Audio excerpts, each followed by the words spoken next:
Selamat sore Bapak. Selamat sore Om Hars. Selamat sore. Indah sekali. Iya, ini termasuk masih di bawah dari biasanya. Kalau biasanya itu keren sekali. Ini kita di saat sunset ini ya. Iya. Sore hari di sunset, kebetulan awan agak menutupi ya. Iya. Tapi biasanya indah ya Om Indah Hars ya. sekali. Tapi ini pun sangat indah. Iya. Om Hars. Iya Bapak. Kembali kita ketemu ini dengan Om Hars, Hars Garden Sumba, Hartono Lokojoyo, manusia unik ini yang terdampar di Pulau Sumba. Om Hars. Iya Bapak. Sebenarnya saya sudah searching nih. Iya. Sudah baca-baca sedikit mereview tentang Om Hars. Iya Bapak.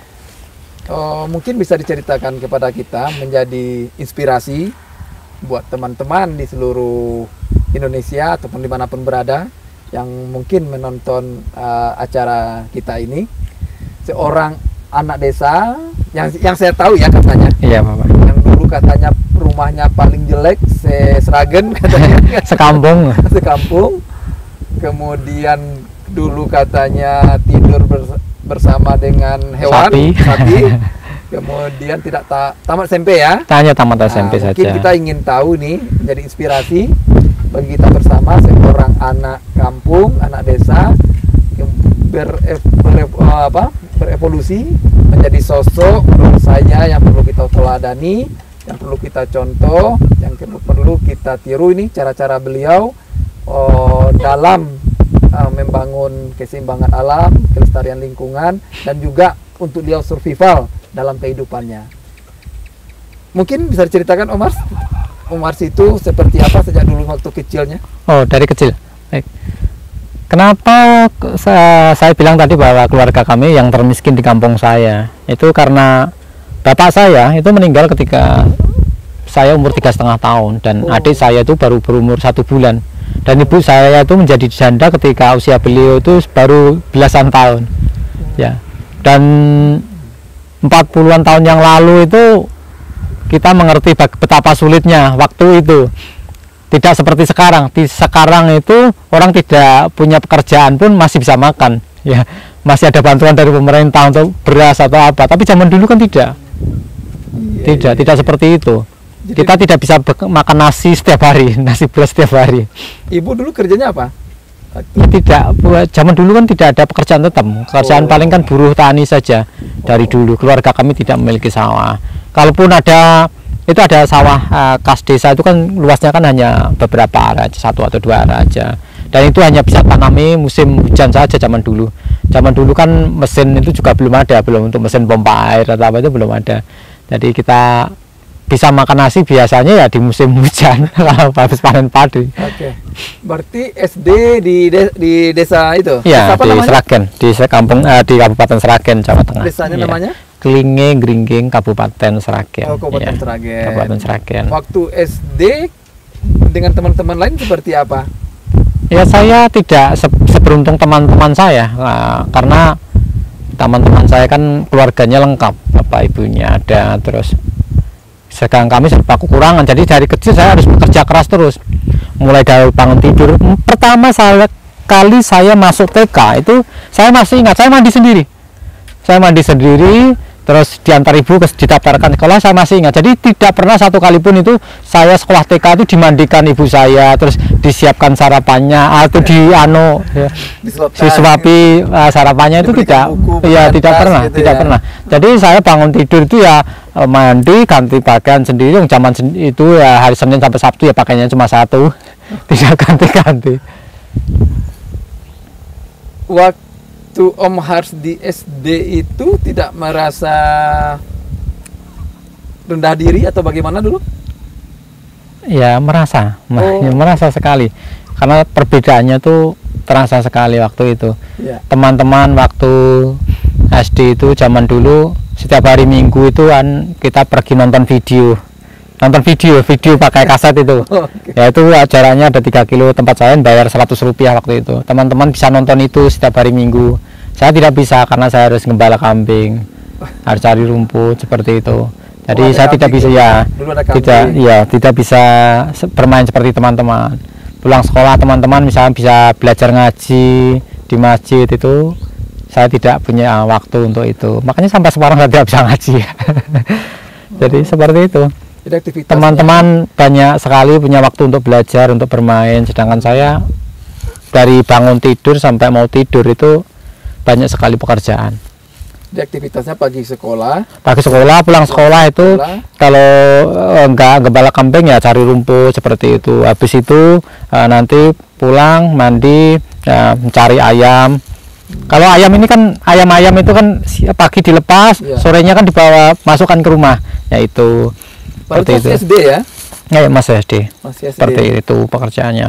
Nanti kalau habis makan malam terus belajar sebentar, habis itu mau tidur biasanya nenek minta dipijitin seperti itu. Dan itu baru tidur. Katanya jago mijit katanya ya. Oh tidak, hanya terbiasa mijiti nenek baca itu aja dari kecil. Oh, tidur biasanya. sama nenek. Ya sama nenek, karena setelah bapak meninggal saya langsung ikut nenek.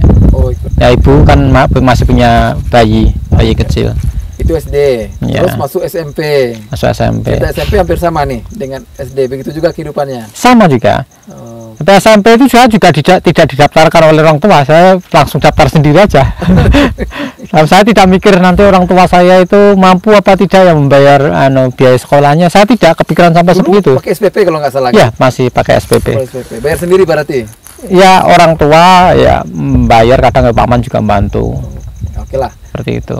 Tapi tamat SMP ya. Tamat SMP. di Sragen, terus nggak melanjutkan ke SMA. Tidak, karena dana biaya pastinya. Terus kemana habis itu? Habis itu tahun 96 saya merantau di Sulawesi, 97 merantau di Jakarta, 98 merantau di Kerawang, Jawa Barat, 2000 SMP ya? Iya. Terus 98 sampai 2000 di Jawa, terus 2000 sampai 2002 di Kalimantan, 2002 sampai 2004 saya kerja di Solo, terus sedikit main musik tahun 2007 sampai sekarang tadi di Bali. main Musik juga Itu dulu. ceritanya gimana tuh? Ya main musik? iseng saja, karena kita kan cuma belajar otodidak. Oh, Saya dan katanya jago grup. alat musik ya? Tidak, Jago tidak gitar, hanya jago juga itu apa namanya? bisa sedikit-sedikit, bisa main gitar, bisa main sedikit Drum, harmonika. harmonika. Ya seperti itu. Tuh, katanya punya grup juga kan? Ya Grup band. dulu waktu masih di Jawa ya. Itu setelah tamat SMP. Ya itu tahun 2000, saya belajar 2002 sampai mainkan itu 2002 sampai 2007. Oh, lama juga ya. Ya. Macam grup lah ya. Iya. Itu manggungnya di mana? Ya kalau ada hajatan-hajatan biasanya. Oh, Ada. Mas pegang alat apa tuh? Saya main gitar bass dulu. Sama vokal. Nah, bass Oh, aja. main bass. Dulu impiannya kalau ya pengennya kalau tua main bass ya, sambil jadi MC gitu kan. Oh. Itu aja. Menjadi seniman itu santai sekali, tapi ya, sebenarnya itu nggak nyambung dengan apa yang saya impikan sebenarnya. Apa mimpinya apa? Karena dari kecil itu kan kehidupan yang susah tadi. Iya. Saya kan setiap malam memimpikan. Iya. Ya, saya dari kecil tidak bisa makan seperti teman-teman saya, tetangga saya, tidak bisa bermain seperti mereka. Maka setiap hari itu yang paling menggembirakan ya berkhayal, bermimpi. Itu menggembirakan sekali bagi saya. Mimpi Itu sih. kenikmatan yang luar biasa. Jadi sebelum tidur itu saya berkhayal, memimpikan setiap hari itu. Saya tidak langsung tidur, saya tutup, tarik selimut, saya memimpikan. Saya buka air untuk pernapasan sedikit, untuk pernapasan, dan saya berkhayal kehidupan saya di masa datang itu seperti ini, seperti ini, seperti ini.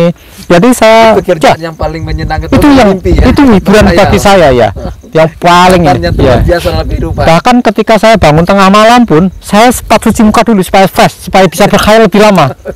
Itu kenikmatan yang luar biasa, dan itu saya lakukan itu mungkin lebih dari 25 tahun setiap hari. Sampai Dan sekarang- itu sampai sekarang bersambung. katanya masih bermimpi Tidak sekarang takut sudah, karena sudah takut.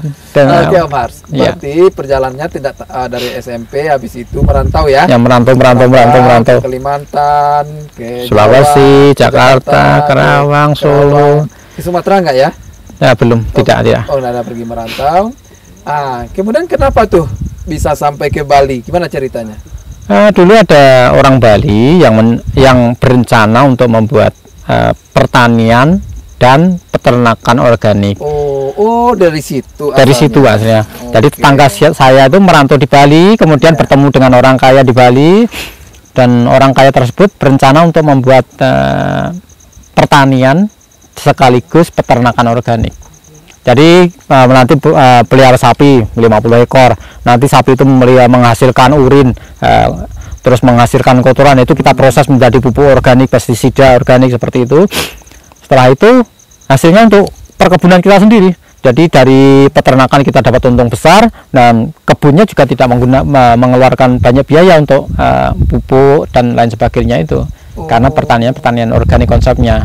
Nah, dan sistemnya bagi hasil 50% keuntungan dibagi untuk bos, 50% untuk dibagi untuk karyawan, dipotong modal, seperti itu perjanjiannya.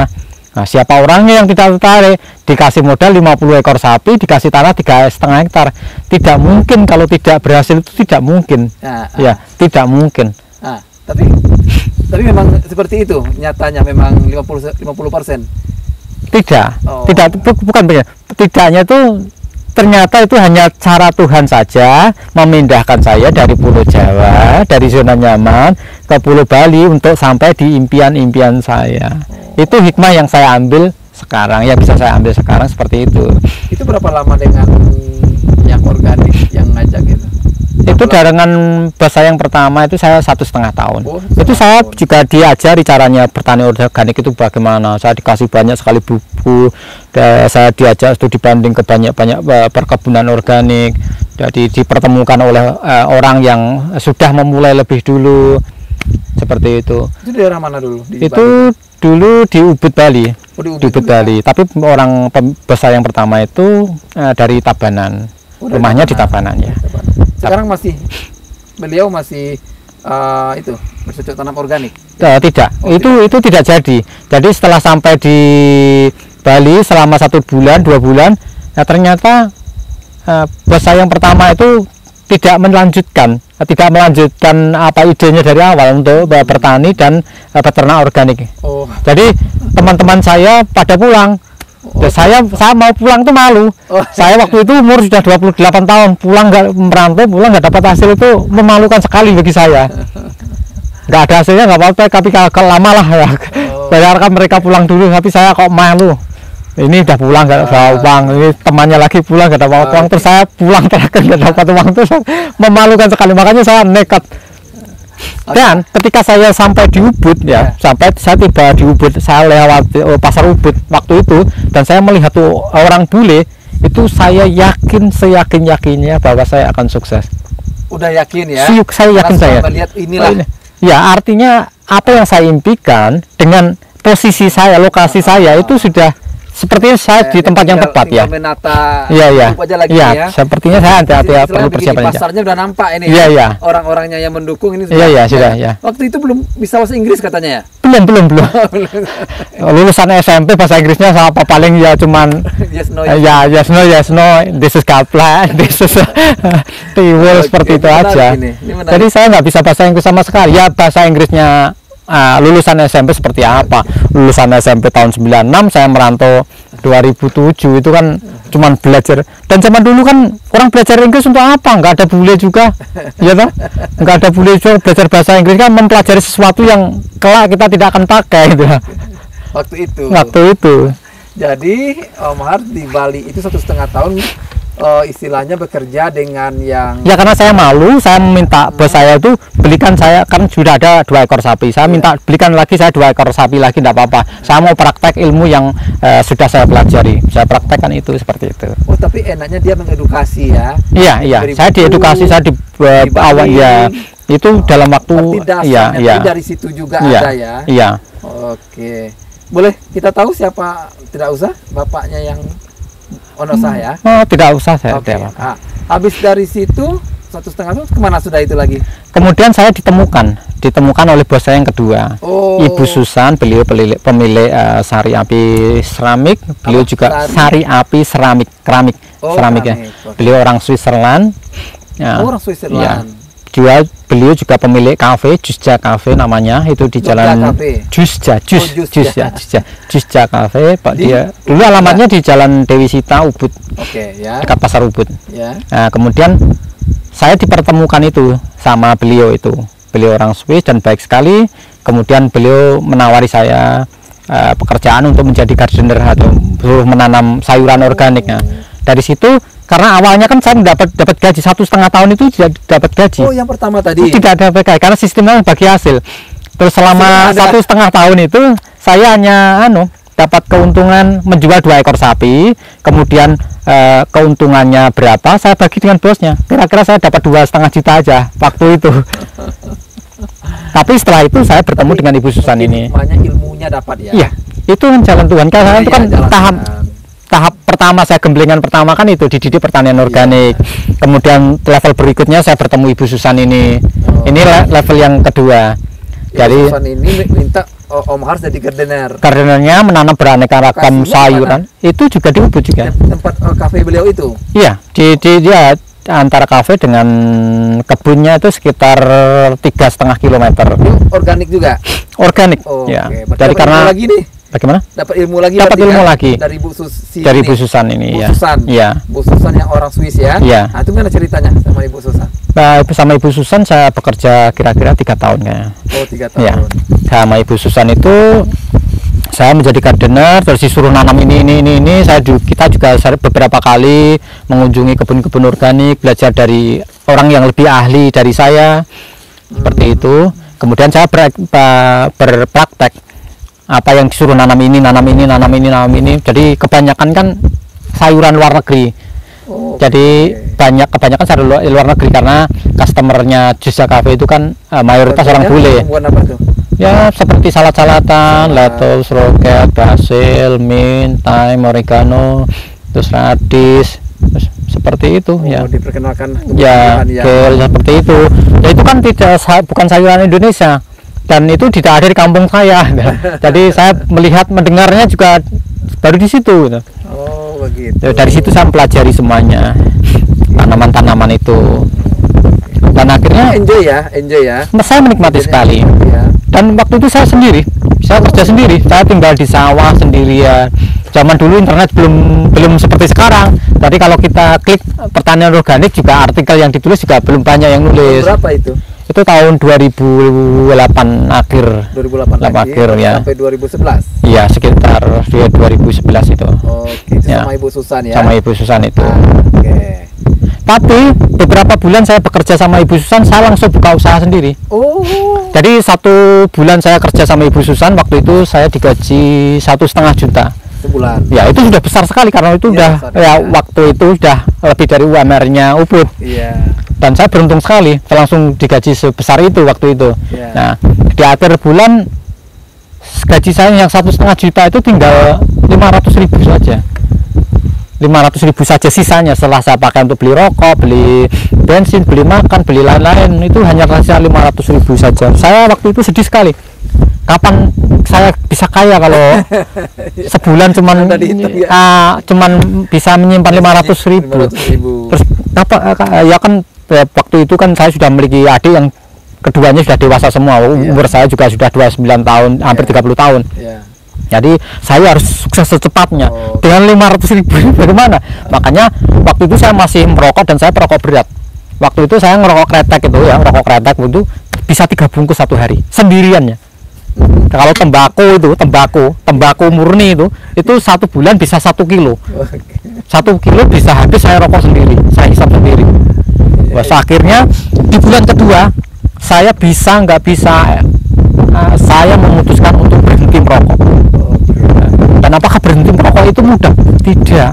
Kalau berhenti merokok itu mudah, semua perokok yang mengalami kesulitan ekonomi mereka akan berhenti merokok semua. Berhenti merokok itu sulitnya luar biasa seperti itu. Makanya beberapa bulan pertama itu saya seperti pokoknya itu pekerjaan yang paling berat. Hal terbesar yang pernah saya lakukan, berhasil saya lakukan di hidup saya itu berhenti merokok. Oke, jadi ceritanya di samping kerja dengan Ibu Susan juga mulai merintis usaha sendiri. Ya, usaha apa itu yang Om Har rintis? Sama juga, perkebunan juga. Oh, perkebunan. Jadi saya tempatnya beda. Jadi saya dapat gaji dari Ibu Susan itu beberapa bulan kemudian hanya saya tabung. Saya ada punya tabungan beberapa juta. Saya langsung berpikir untuk nyewa tanah sendiri. Tanah dapat. Kemudian saya cari karyawan. Saya karyawan tapi nyari karyawan. Jadi pada gaji baru setengah karyawan. baru 1,5 juta waktu itu. Oke. Tapi saya langsung cari karyawan, tidak apa-apa.